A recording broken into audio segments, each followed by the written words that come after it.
Yeah. If you haven't signed in, please sign in, and you will get credit. I'm sorry, I walk around, and I'll grab that again in a minute. My name is William Moore. I've been with Human Services and Public Health since 1998. I'm the same job classification. I'm a senior planning analyst. Always have been, always will be. Don't ever want to do anything else for the county. Very happy with what I do. There's been ups and downs, and oh man, I am just so wow. People are still coming in. Please find some. Let's make sure we have seats for everybody. I am just enamored with this. Thank you very much. Again, so I'm here from Project Diversity's African Heritage,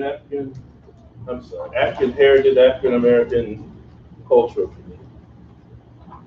And you're here to see the Honorable, he was behind me, Mahmoud El-Kati. I first met Mr. El-Kati,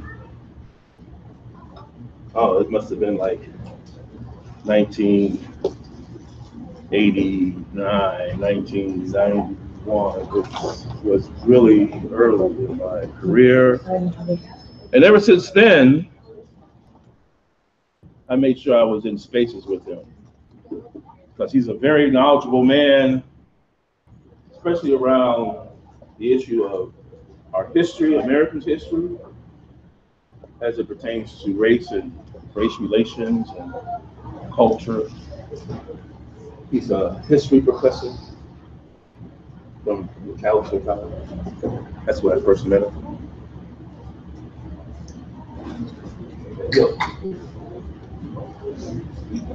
That's right.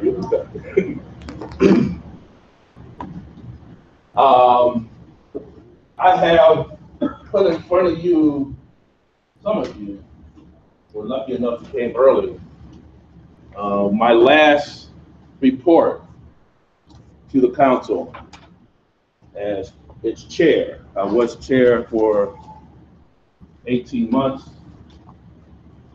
Don't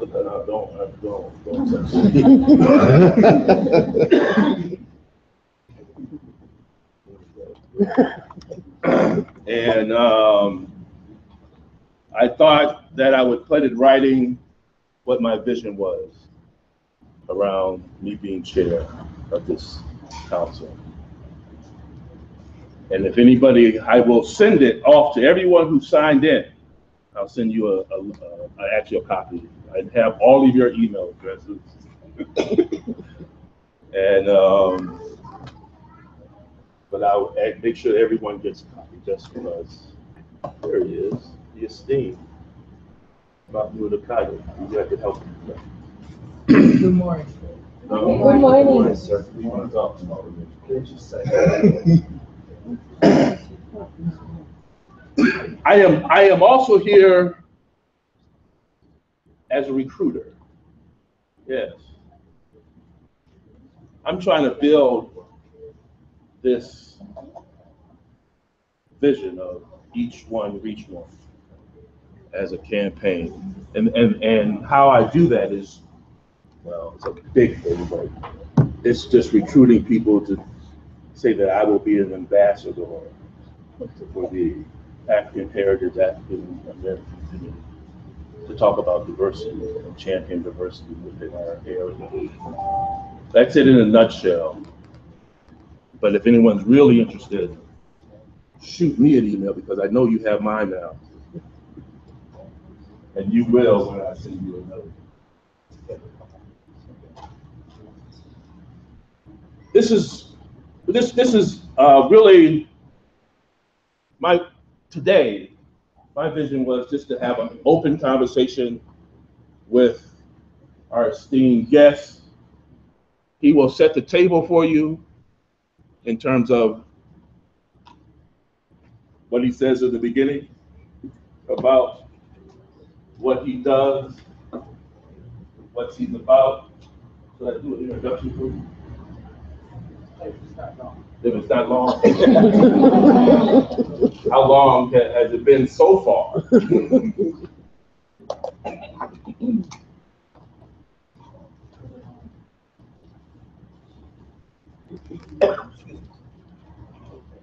Yeah, that's. Ladies and gentlemen, because you came to see him and not me. And just to know, if you don't get enough of him today, I'm bringing him back in December, but on the south side. I promised my brother is down south that we'll get to hear him too. And down there, they get to hear him for more than an hour. Thank you. Thank Yes. you. Thank you. Thank you. Is this on? Yes, sir, it is on. I think it's more about. So if you just want to put that in your pocket. Put that in my pocket. It didn't appear to be on. No, it's not gonna. It's for, on him. Mr. Moore's recording. Yeah, it's on him. Oh, You okay. gotta still speak up. I gotta get a voice. Yeah, you gotta get a voice. Okay, I'd like to say, first, good morning. Good morning. That's Grandma. I was raised by Grandma. And it's most important to that generation. She was one generation removed from slavery. Watch that. Manners were very important to them.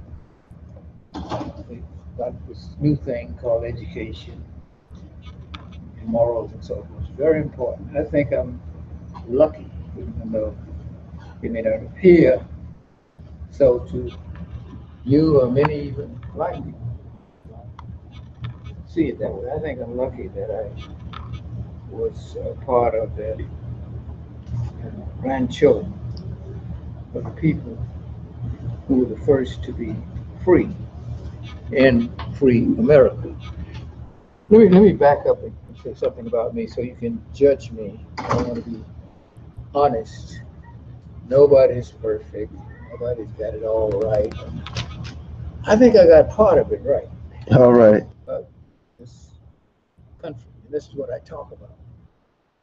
America, that we all know. I have a different perspective. I'm not the only one with the perspective of what America is, what it has been, and what it ought to be. See, when we talk about America, we deal with what ought to be, not what is. That's how you define the country. Every country does that. Every nation on earth has a model of itself. That model of itself is false. Every country has a myth about who they are, and that's myth is not a lie. There's always some fact, some truth grounded in myth. For the most part, it's what people imagine. In other words, a myth is something that may or may not be true. It doesn't matter. People believe it anyway. That's the myth I'm talking about, the way historians use myth, not myth that make children happy. It's another concept of myth. Every nation on earth has a myth about who they are and so forth. And it's positive, obviously. So where I try to talk through the American myth, I challenge the American myth. Because if my testimony is true as someone with slave heritage, if it's true, then the American myth is a lie. If what I'm saying is true, and I claim that it is, this is the right moment to talk about that in history. One of my teachers, John Henry Clark, taught me that history is like a clock that people use to tell their time of day. It's like a clock that they use to tell their time of day. It's a compass that people use to find themselves on the map of humanity. Now, this is where we are now. We're in a certain place in American history. And that's what I talk about, American. I talk about the generality first, and we get specific later. But I'm concerned about this country as much as the president is. I don't think he understands America any more than I say of most people who can define or define themselves as white people. The narrative leaves a lot to be desired. Otherwise, when you confronted with questions like, I'm here, how did I get here? I don't know, but it's vague. You know, it's vague. Nobody knows, well, somebody came over on ships and they were slaves and it's just whole plane. That's what black people do. It's American, yeah. Not very clear on who they are and where they came. We came from Africa, lions, jungles, jungles. They don't, lions don't live in jungles. That's, they do not. That's not their natural habitat. You know, they were running around naked, savages and so forth. That's in people's head. That comes from Tarzan, all the jungle movies we've seen.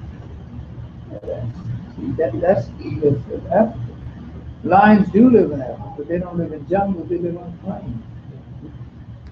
People wear all sorts of clothing, not grass skirts. People, they're all coming. You see some of it now with the African people coming here.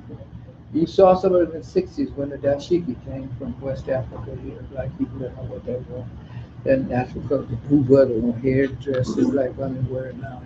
That's vaguely. That's because of a handful of people who convinced, in spite of the world, they're human beings. That's what it's about. I'm a human being. You look at that. Same thing you have, 11 basic needs. You can't get by without meeting those needs. All humans have that. They have basic wishes, like all human beings. All human beings want to be respected because they are human beings. They want to be loved, and I'm not talking about Hollywood love. You know, to be cared for by someone. We all have that need. I was lucky. I had this wonderful grandmother who overloved me. That kind of protects you from a lot of stuff. You have to bet on you. You know, people do. That's a good feeling, in spite of a hostile world. Now, I'm not unique. Okay, everybody had a grandmother or two at least. And and grandmothers are really very special in any family, anywhere, in any culture, because they're carriers of culture, unwritten culture. You know, it's very real. Now, I want to trying to say this preface so that I know you know how to judge me. And a lot of people don't like to be judged. I don't mind as long as it's honest. Um, I am, you know, I'm a seasoned human being. You know, after you get around 70 years old, you're a seasoned human being. You've been around the block a little bit. You've seen some things twice. Okay. I'm not calling that wisdom, but you know a few things. Uh, uh, and you think you're right about a couple of things. I'm right about African American people struggle. It's a struggle not just for black people. All of our people do that. I mean, the thinkers among us like Frederick Douglass. That's what it's for. It's what Lincoln said later. He was a contemporary of Frederick Douglass. Freedom to the slave assures freedom to the free. If you free the slave, everybody's free. I know that's right, because it's already happened in my lifetime. People in America, no matter what class, race you are, with respect to democracy, you're freer than you've ever been in certain ways. I'm talking about the larger population of white people. I don't like the word, I don't like that category, but that's the vocabulary we speak. Because I don't think there's any such thing as a white race and a black race. You know, They're discrete, separate entities, like they're not, as if they don't belong to the same species. You know, the species reproduces itself. You can't do stuff in terms of increasing human life with sheep. You know, the myth around the Midwestern farm boy. You've heard that one. It makes some people mad, but it's there. No, human beings make human beings with other human beings because they belong to the same species. But superficial things like color is not fundamental to being a human being. Like color, you know, except being human itself, like language, religion, land, customs, habits, mores, things not even written in law. A more is stronger than the force of any law. Mores are customs which grow up out of history and myth and so forth that people believe. That's what a more, M-O-R-E, more. And anthropologists use that term. Not as popular part. But that's what we live by. That's why you can't make the laws work in the country in favor of that respects all human life, because the mores are stronger. Because the myth of race, of superior race, so some people are automatically superior to other people because of the way they look. That's not true, but that's a more. And you can write all the 14th Amendments which made black people citizens in 1868. You can write it in the sky. People are not going to obey it because their mores say no. Now, some of you are old enough to remember Martin Luther King, I hope. And that struggle was, this is what we're talking about. The people, the governors, the George Wallaces, the people who favored segregation, didn't give a damn about the Constitution, the 14th Amendment, the 15th Amendment, the 16th Amendment. Yes, Britain, black people have been citizens since 1868. They don't respect that. And mores say, hell no. That means you equal to me. Ain't having it. And we know what happened in the 1960s. Some of us, it was a very violent episode.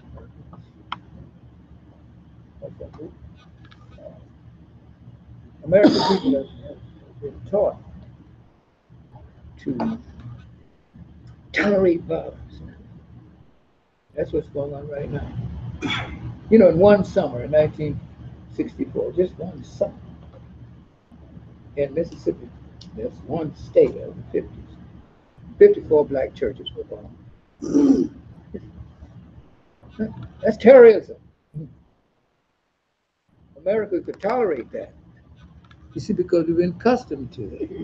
You got the oldest terrorist organization in the world on record in this country. Not ISIS, not Red Guard, not somewhere right here. The Ku Klux Klan was founded in 1868. It's a terrorist organization. And they don't back off of that. They tell you that. Black people have no business in their countries. They have to be here. They have to be the inferior under my foot. I tolerate them now, but not as an equal. That's real in American history. That's a profound value that Americans share, even people who think they don't share race, like, because they don't understand ideology. Unless you say communism, then you know that's an ideology. But Americanism is an ideology. And what's the principle? The most significant thing in American ideology is race. This myth, this powerful myth, and that's what it is.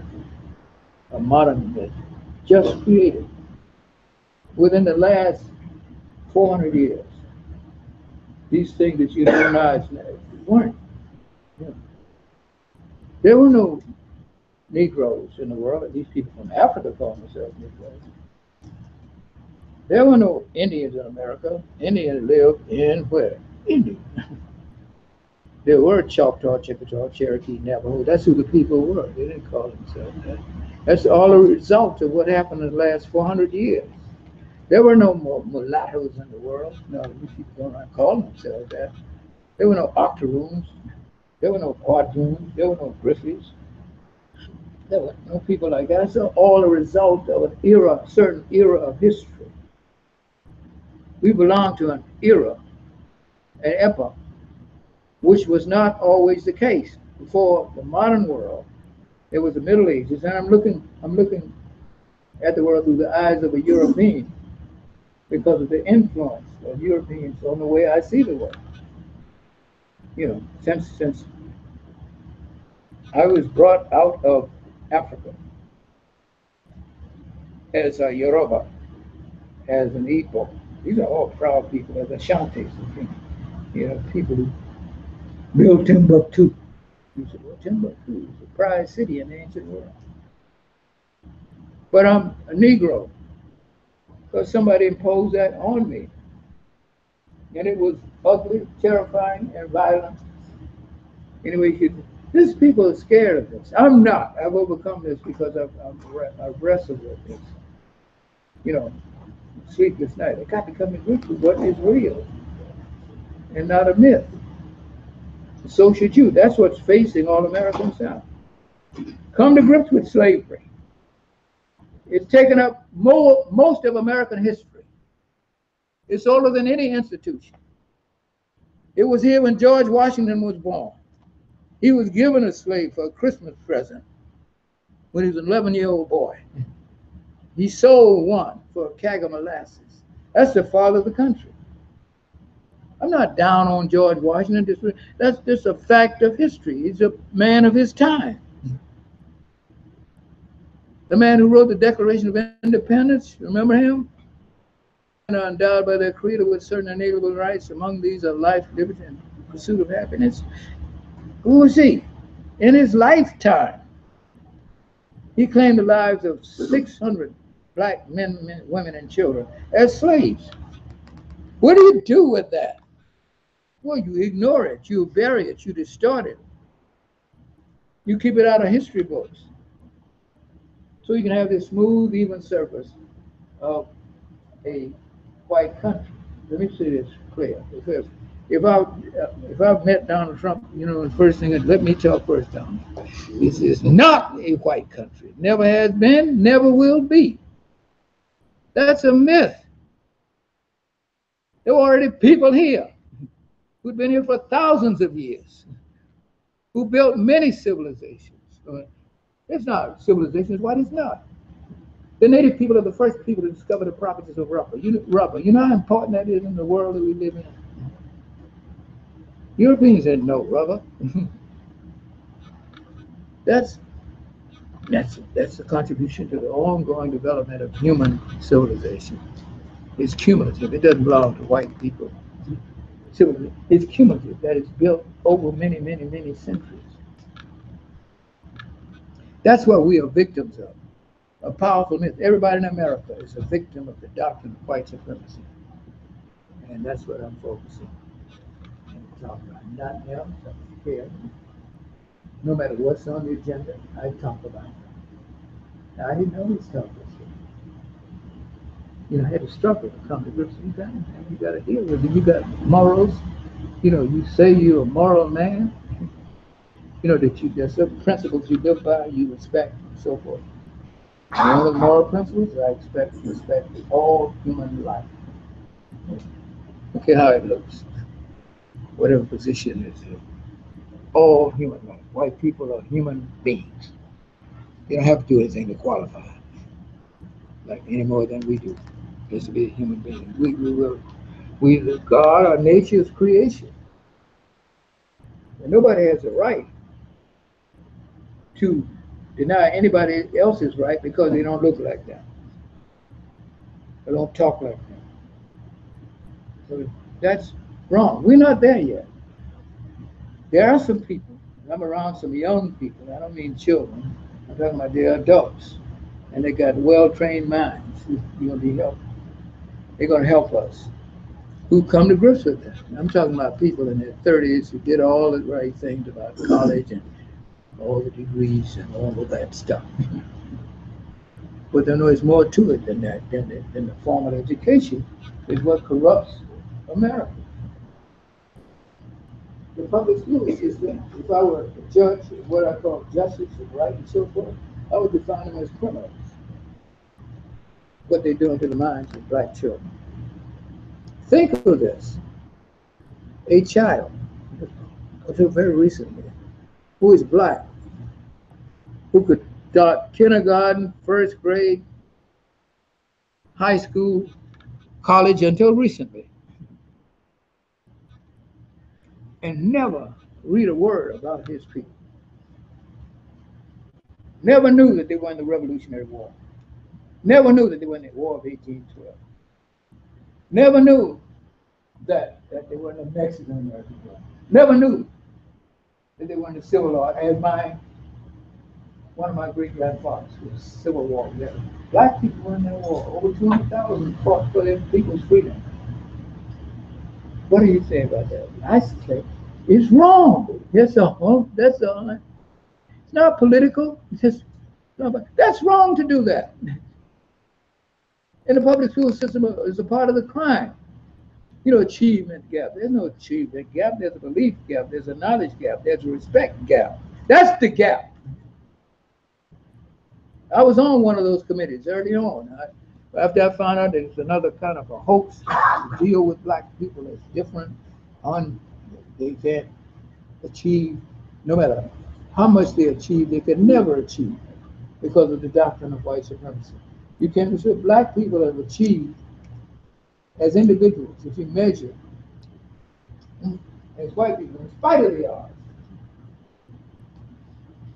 I don't like to steer out of this stuff, but they've done better against tremendous odds. I don't know that. The child can't know about Percy Julian. You know, won't deals with the stuff that minimizes arthritis. It's a term everybody knows. I mean, a child can't learn about Charles Drew, Dr. Charles Drew, who invented blood plasma. We use it every day under the British because of American racism. He's the one why you have blood types now. They used to classify people, say, you got white blood, I got black blood, and so forth. That's nonsense. That's racist. Blood comes, he says, in types. I'm B positive. What are you? You could be B positive. We could be the same type. See? But racism says they segregated the blood during World War II. That's when he proved his theory about there's no white blood, black blood, yellow blood, so stuff like that. You know, blood types. They come in many types. You know, and you could have the same type blood as, if you're black like me, as any given white person. Vice. But people believe that. You know, up until Dr. Drew in World War II invented the blood bank and so forth. And he quit the project because of that. They were separating black soldiers' blood from white soldiers' blood. He said, this is nonsense. I quit the project I helped invent. The hell with you. That's not right. Isn't it political? That's moral. That's wrong. To make white people believe that they have different blood. And it's because of their race.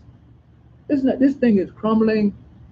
You know, the American belief system, what people have been taught to believe, these younger people, and they are white too, come to grips with this. You know, you live under a doctrine, an ideology, and it's called white supremacy, not racism. When I say racism, I mean white supremacy. I don't mean there's a bunch of racism running around. That's crazy. There's no black racism. There's no racism. Above all things, it's about aggression, domination, and greed. It's aggression, you know, and somebody got to dominate somebody. You're talking about racism through institutions. All American institutions are racist. Every one of them, beginning with the government, which defines black people as 3/5 of other places. You ever heard that? Of course not. That's what should be on the curriculum, to help you understand the country that you live in. All Americans are relatively new compared to black people. Next to the Native American and the old Anglo-Saxon, black people are the oldest people in America. In the state, I ain't talking about the land. Native, this is landlords. Natives are the original landlords, you know that. I'm talking about the state, the nation called the United States, which was built and finalized in 1787. That's when the Constitution was finished. This country is 241 years old. There ain't nothing old about America. It's just a blip in the history of the human family. I mean, England and France are almost 1,000 years old. How did it get ahead of those other old countries? They had much more knowledge, wisdom, and slavery. That's what made this the richest country in the world. You say that's not true. You know, it is. Any economist will tell you that. Why are we doing on time? Okay.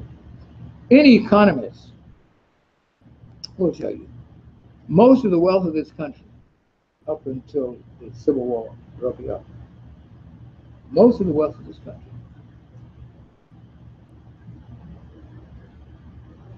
was created by slaves. I mean, the social wealth, the fundamental wealth.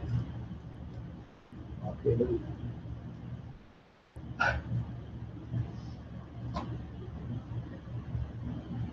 labor, anywhere in the world, is the source of all wealth.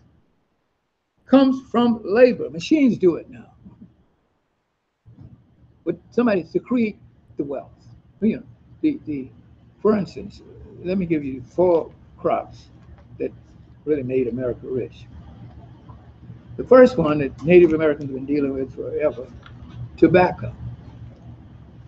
There were no cigarette factories, there was none of that. Whites weren't acquainted with tobacco. Native Americans for years have been using tobacco. So people in Ethiopia used tobacco. The Native Americans, it was a different purpose. It was ritualistic when they smoked. You know a little bit from the movies about the peace pipe and so forth. It was not a commercial crop. That's European who created this cigarette, tobacco, cigars, pipes, and that. It was here all the time. The wealth comes from, the basic wealth comes from Native Americans. When Africans came here, it became a mass-produced crop. On a mass level, it never been Native Americans that mass produced it. Africans did. First link to wealth in America, the mass production of tobacco in Virginia, Maryland. The next crop that made it rich was sugar. We think of sugar on the island, but it's also here in around the Gulf states, particularly New Orleans. Yeah, just keep talking. Oh, okay. I thought you got to rob me. Yeah. I got suspicious.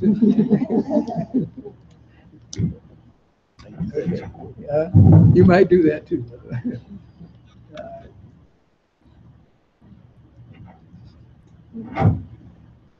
So you begin with tobacco, sugar, and Africans brought something here called indigo. That's dye making. That's what makes your color. The Africans today who can make a dye that will last 500 years of color. That seems to be, and not just in West Africa, where African Americans mainly came from, West and Central. That's another thing. We didn't come, those of us who are black, from everywhere in Africa. The great majority of us came from Central and West Africa, mostly West Africa. Why do we know that? We know a lot of things about who people are. You know, one of the things to tell you people are is language, not their skin color, language. That's for everybody. If you back up in history, you're going to back up in the language. If you back up far enough, you're going to back up into being Irish. That's immediate. You'll back up into being Welsh. You'll back up into being something called Germans now. But really, like the languages that people speak in England, historically, they were different languages. English was one language, the Welsh spoke another, and the thing that's going on now in England is history. It's with the Scots. We're not British. You go to Scotland, you've got dual languages, stories and stuff like that. They still speak their native tongue, which is shared with Irish. Everybody backs into language. It's the basic identity of all human beings. Language and geography. You're going to come from some geographic space, some language that you originally spoke. And languages are like living things. They change and so forth. And the people in England, that little damn island, which has caused so much trouble in the world. But let me just say, England, this island, that's what it is. It's not a continent. Once claimed more than 25% of the Earth's land. That's why it's the most widely spoken language in the world. It's English. Now, more people speak Spanish, more people speak Chinese, but it's not spread like English. You can't go anywhere so people don't speak some form of English. And it caused them to say, the greatest empire in the history of the world, greater than Greece, greater than Rome. It was so vast that the sun could never sit on it. Think about that. A little damn island, not quite as big as Minnesota. This land, this England, I'm talking about. I know it. She may be English, don't like what I'm saying, but I really don't care. At this stage of the game, I don't give a damn what you think of me. You've already told me what you think of me 1,000 times without me doing anything to you. I know you think ill of me. Well, can be certain people. I'm a present company except I'm using you in the broader editorial sense. That you think I really don't care. If people don't like you, do not care.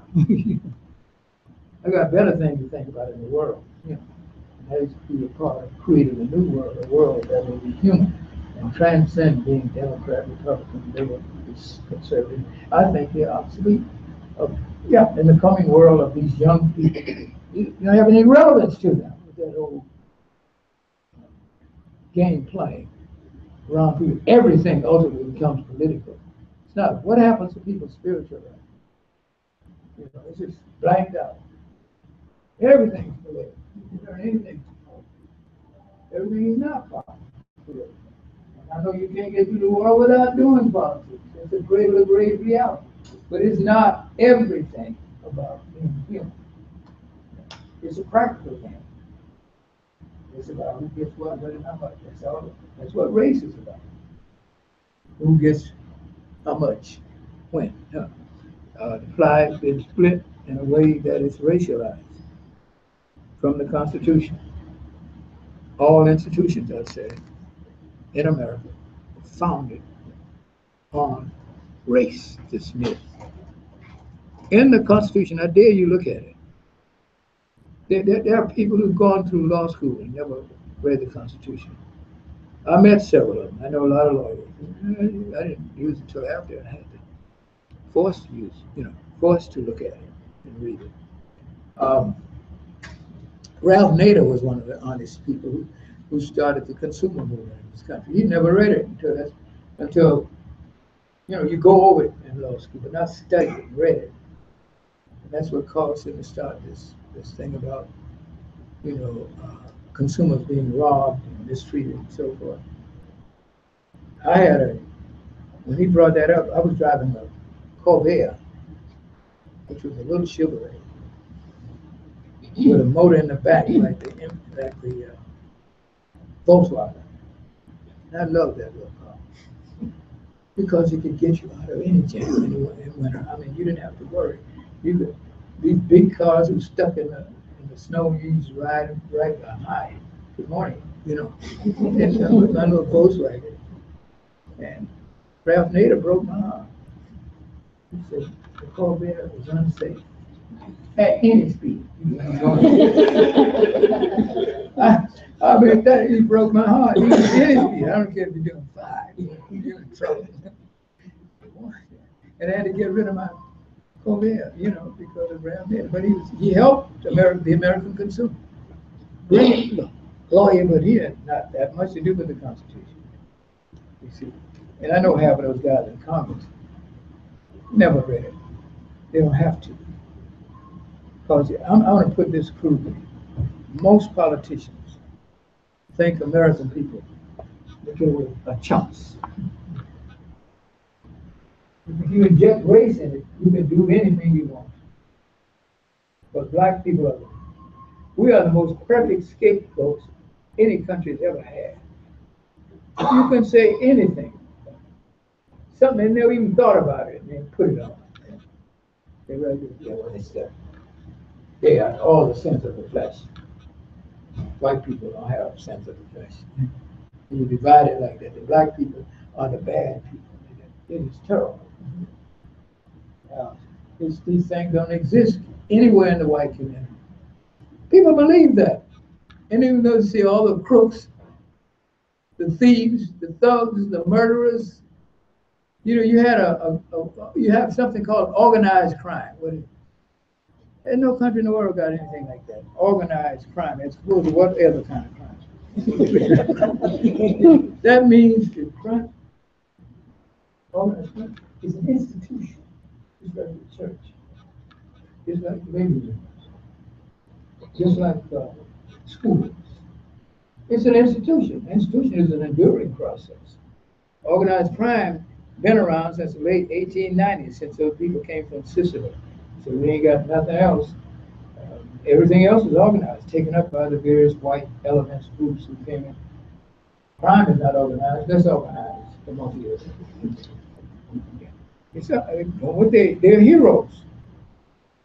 Write books about it. That's a tolerance for violence. You had a group, an ethnic group, organized a body of criminals called Murder Incorporated. You want somebody bumped off? See George. Take care. Yeah. It's in America.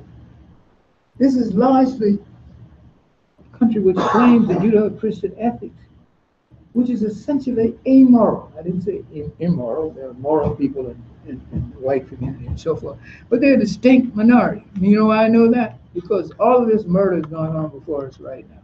What voice is conspicuously missing from saying, stop killing these children?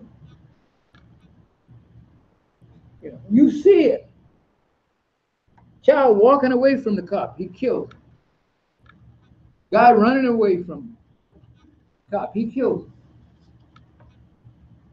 He's the most conspicuous missing voice.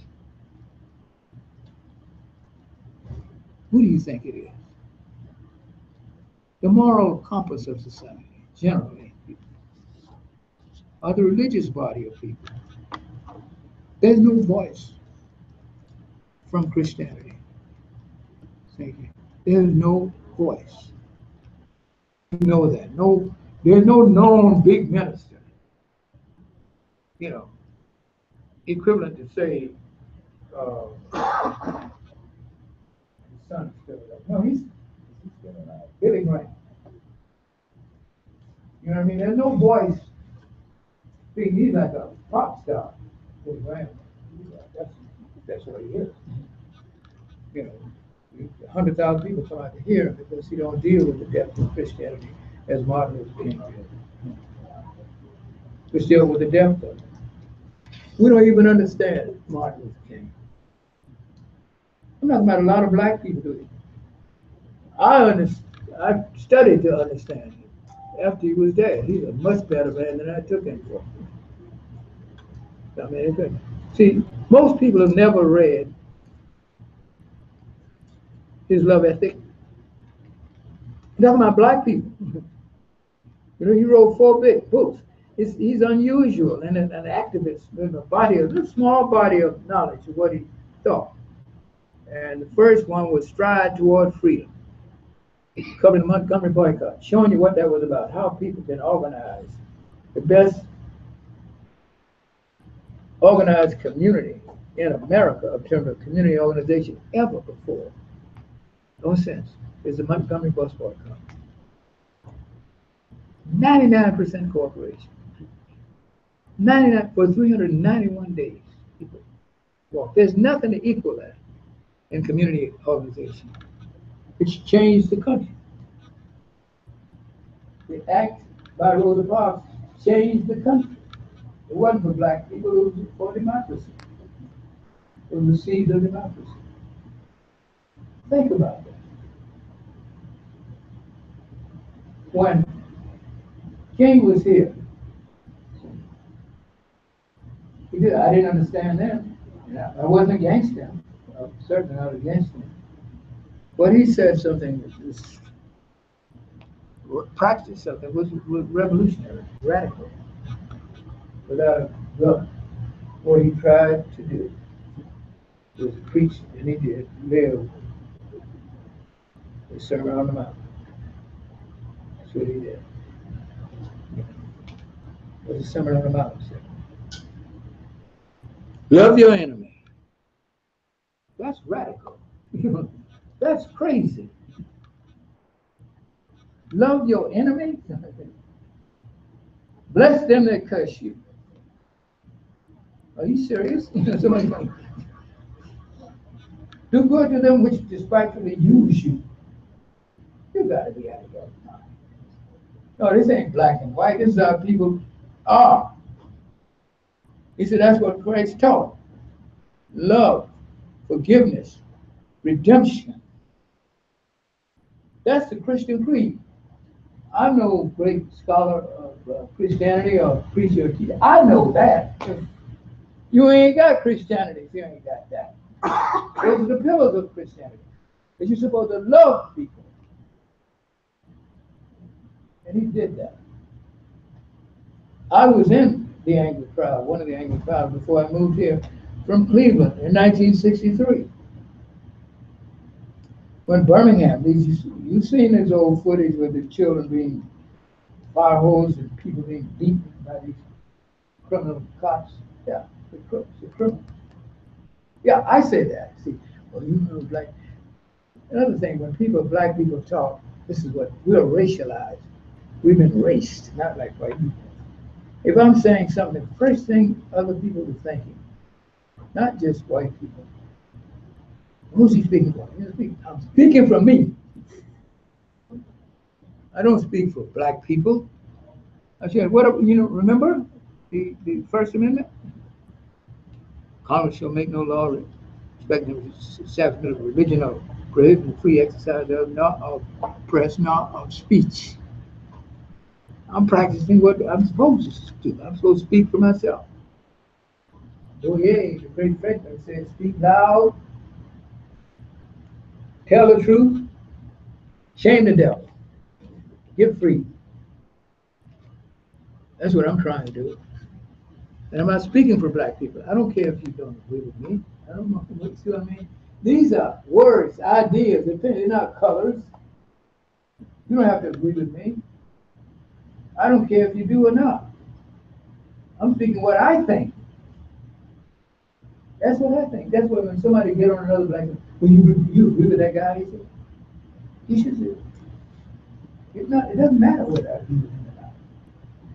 He has a right to say what he needs to say, the way he wants to say it. I don't agree with him. You might be not, but he has a right to say it. Voltaire argued that. Disagree with every word that you say, but fight to my death. You defend your right to say it. Your right to say it. That's all I want to do. That's what I have come to grips with over the past 20-something years. But I always think this. How are you going to do that? People ain't gonna like you. What is that? They cuss you and call you all these names. Hell, they've been calling me names before I said anything.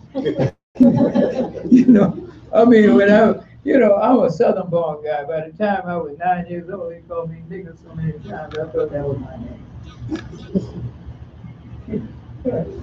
So you already been called names. You already are not liked. Not because of something you've done, it's something that people have never been able to come to with other human beings. And the reason for that is race. For the reason and race supplants religion. So I wanted to do this, because you will talk and bring people on. And I want to just kind of hear if, after hearing everything that Mr. El-Kati has spoke about, any first impressions? First, last. Oh. No, I don't expect you to agree with me. So I told you, I don't care. It doesn't matter. These people, you've been in the voices. I know I should be sending a pin. I want Yes, there's one right over here. All of this is in the interest of trying to make America a better place. Yeah. Every time I hear you speak, I just want to hear more about different subjects. How you think about different situations.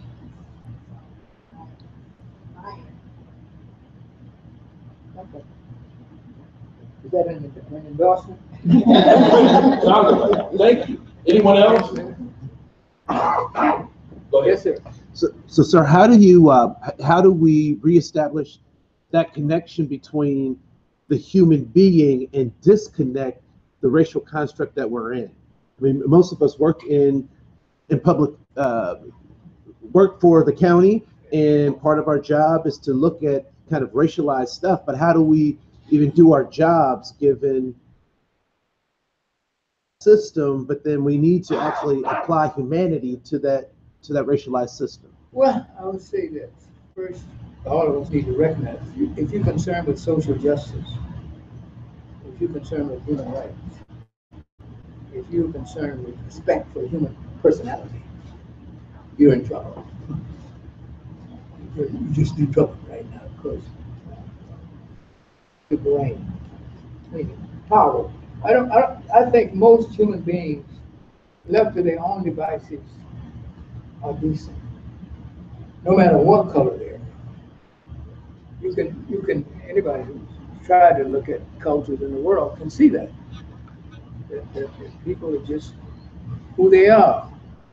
Their culture tells them who they are and so forth. But there's a part of their culture, universally, has to do with this thing called politics and warfare. Politics, nothing but warfare without bloodshed. That's what keeps killing. It's politics. You got to talk it out. Compromise. When you get to it, and you're almost there. I statement, you can't compromise. I disagree with you. Principally. And you have principles just like me. But if I can't somehow find something to adjust to what you call in reality, there's warfare, there's fight. If you can't, that's what politics is, a part of compromise. That's what it is. That's why you have diplomats and people like that. I think, I may not agree with you, but I can live with it. You know what I mean? I can live with it. Still agree.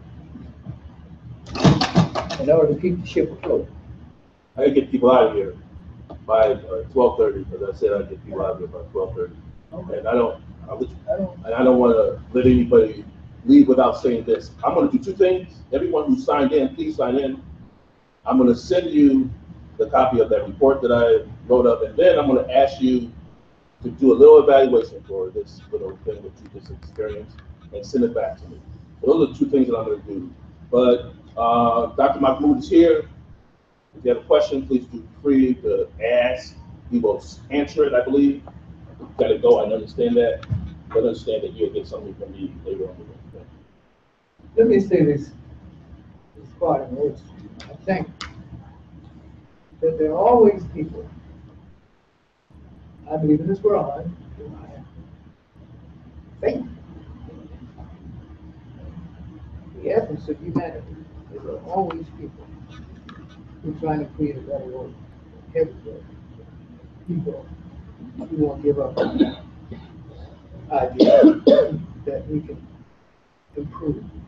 I think the whole meaning of black struggle in America, the whole meaning, from slavery to segregation to this confusion that we live now, is to drive America towards its better self. That's what black America's theme is. To make the country live up to the word that is written. What King said. It's live up to what you got on paper. That's really black people's struggle, to make the 14th Amendment real. Make the 13th Amendment real. You wrote it, now live up to it. I mean, nobody wrote it out. The mass of white leaders. I'm not really talking to white people. You talk to critical mass of white people. I'm not talking to you as an individual. This race is not human or personal. It's political. So I'm talking to the people who run the institutions, who run the country, who run the government, who run the schools, who run the churches, who run the libraries, who run the cultural institutions. Racism at bottom is institutional. It's not whether you don't like me or not. That's not what racism is. Yeah. It's institutional. It's legal. Slavery was legal. What the Nazis did to the Jews in Germany was legal. They wrote the laws to make it legal. You understand? Okay. So it's not about you and me. You and me, as personalities, could be the best friends that nature created for whatever reason. This is where the confusion comes between black and white people. Your friendship, that's personal. That's something that grows from one spirit to the other. It's not even physical or anything like that. And that's okay. But that's not what the issue is about. That's what the old white racist Southerners used to mean when they say, my best friend is a Negro. And he was. Individually. But they couldn't sit on a park bench together. You understand? They couldn't sit next to one another on a public transportation. That's political. Yes, my best friend is a Negro. That's true. How do I know that? My own grandmother had one of the people later called crackers coming in our house, sharing the food with us every month. I'll never forget Mr. Frazier. They love one another until they get into the public space. He was in her kitchen. Public space. Getting on a bus, drinking out of a water fountain, going to the bathroom. They couldn't do that. That's racism at its best. It's institutional. Somebody wrote laws to keep children like me from going to the swimming pool. You got to come to grips with that. That's wrong. I know it's political in most people. What side you on the politics? You like this politician? I don't like him at all. I generally, I admit this, they don't care for politicians because they think people are chumps. Most of them. I got two friends who are politicians. Good friends. But I mean, in the main, they manipulate the puppet and the puppeteer. They manipulate people's emotions and things around race. You can destroy almost anything when you inject black into it. So let me get back to her question. I'm sorry. No, you're fine. Yeah. So you said that public schools are criminals, and I agree with you. Oh, 100%. thank you. I agree with you. But what do you suggest we can do to make sure that the white history is taught to our kids? Yeah. What Well, I think some people are already trying to do it right. You should do what's already being done. about people, the legacies of the 60s. Let me give you one example that I know personally about, the Black Studies movement. I've heard, you may not know about it. It was challenged the American educational system as a whole, but beginning with universities and colleges and so forth. Anybody ever heard of the Black Studies movement? See, that's why it's a part of the civil rights movement. It's a spinoff, like so many things. Black power, Black Studies. I was intricately a part of that movement, so I halfway know what I'm talking about. You know, up to start with the big boys, big universities, Yale, Harvard, University of Minnesota, and in effect, charge them with the bordering on criminal behavior for not including Black people in the story of America. That you can go on any university campus and look at the administration building, and you always find the word truth. We're looking for truth. We're looking for truth. Are you kidding? That was challenged because they don't expect to be challenged. See, it's so comfortable. The educational system is political. It's indoctrination. It's not education. What it does to white children, it indoctrinates them to a sense of superiority, and it does to Black children. They suppress their learning because Black children have no historical imagination like white children can imagine George Washington. You haven't seen him. You can imagine people write praise about George Washington, not about Christmas Adams, who was Black and who died in the Boston Massacre. He's the first person to die that lead to the revolution. His name was popular, and the farther we got away from that event in 1775, the less you heard of his name. They used to have holidays for Christmas Adams in the North. Not like King, it wasn't official, but he was a martyr. John Adams said this. John Adams, the second president, on this day, March 5th, 1770, the foundations of American freedom was laid. This Negro, people play like the Negro, in the Bible, only thing racism allowed in the Bible is the guy who carried the cross for Christ, Calvary. Who am I talking about? They admit that he's Black. Huh? Simon, yeah, he carried the cross and God the Christ. They made that propaganda. You put that in a movie. You'd seen the Koen. That's the movie.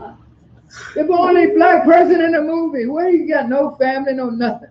That's white supremacy propaganda. That's what it is. You know, the only Black person, he's Simon. John Adams compared Christmas Adams to Simon of Cyrene, who carried the cross, Calvary for Christ. He's like Simon, a Negro, rose up to carry the banner of freedom for the United States against these oppressive Englishmen. A Negro. That's how Black people can be used here as single individuals, not the people. Black people are oppressed. They got nothing to do with me personally. I happen to be born to a despised people. That's what that is. And people are taught to despise Black people. Across the board. You say, well, there are exceptions to everything in the world. They're exceptions within the generality. Black people, white people aren't come out of the womb being racist. They're taught that through the messages and images and symbols and all of the institutions. You know, did isolate Black people. What was segregation but a form of isolation? We might as well have been living on the moon. That's the caste system, like in India. You're born into it. And occasionally a Black individual from the liberal side, they always applaud the individual Black person, the super Black person, and so forth. See, look at that. You got a Black president. So what? So what? Okay. Is he capable? Yeah. Yeah, that's all that matters, or should matter. No, it don't mean a thing. That doesn't, Obama can't change history like that. And people are wrong, including black people, of over expecting of him. I criticize him. You don't think he's Jesus or somebody, do you? Well, how is he going to change all this? 400, it take a long time to make this stuff. And it's not going to happen tomorrow. But what I was about to say about people, what you should do is what people have already been doing, like the Black Studies movement. Came to the University of Minnesota. Put it, I'm symbolizing it, put your finger on it. We're going to tear this sucker off if you don't include my presence in the curriculum. We'll tear it up. Now that's what I don't want that. But that's what it comes to. That's where we are now on the edge of, Now I'm going to go to school paying all of this money, and I don't know the name of Frederick Douglass, Harriet Tubman, and Jonah True, who did so much for this country. I don't know the name of the black people who fought in the wars to keep this country free. I don't know the name of the inventors, the Bob Emerson, Edison. We know he invented the light bulb, but he didn't improve it. Black scientists, he had over 1,000 people working in his laboratory. Some were black people. I met the man who invented the stoplight. His name is Garrett Morgan, who just died in 1966. I interviewed him, fresh out of college. He also invented a gas mask that they used in World War I. But the stoplights you see there, the first one was on Euclid and 9th Street in Cleveland, Ohio, where he lives.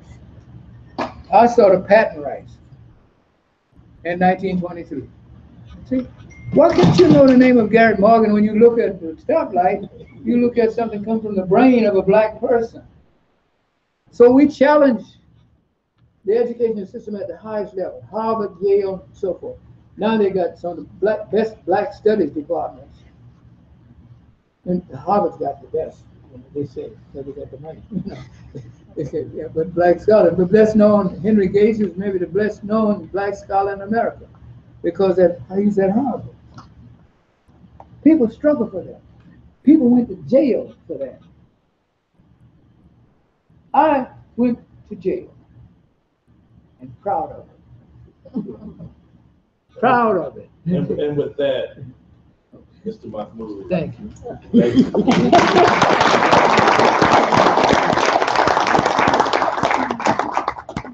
So thank you all for coming.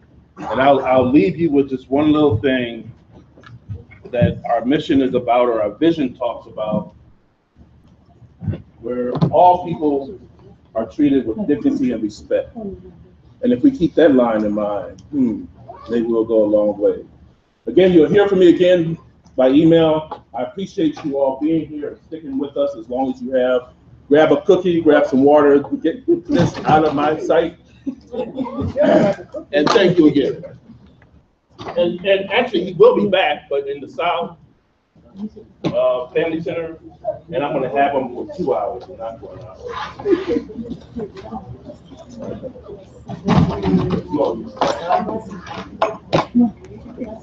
Tell